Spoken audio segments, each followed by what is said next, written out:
Welcome back. It is Tuesday, so that means we get to check in with the unconventional dietitian, Daphne Olivier. She joins us virtually.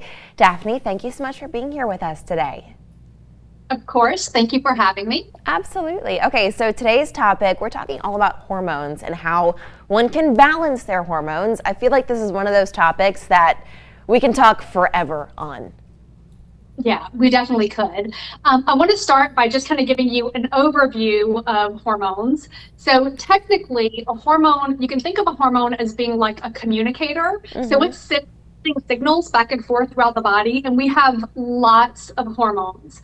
So, we typically tend to think of them as being like what we would call your sex hormones, which Mm-hmm. for women would be estrogen, progesterone, testosterone, and men have estrogen and testosterone also.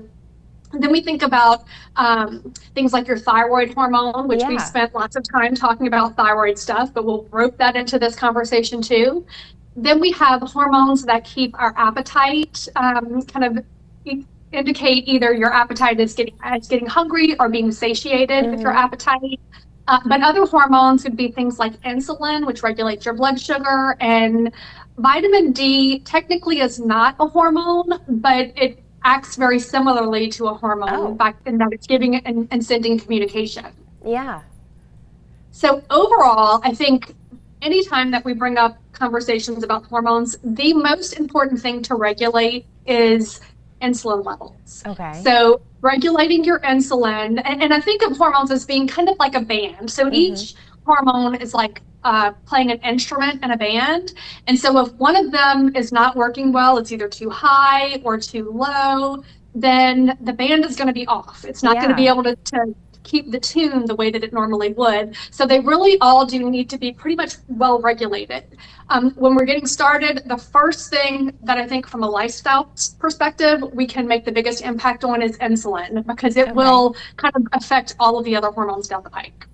Yeah, I mean, this is a topic that we could go on and on for. And I love how you kind of compared it to a band. It made it super digestible to understand, like, okay. And I feel like we're going to continue on this topic for the next couple of weeks. Daphne, if people at home have any other questions for you in the meantime, how can they contact you? The best way is through my website, theunconventionaldietitian.com, or through Instagram or Facebook, both The Unconventional Dietitian.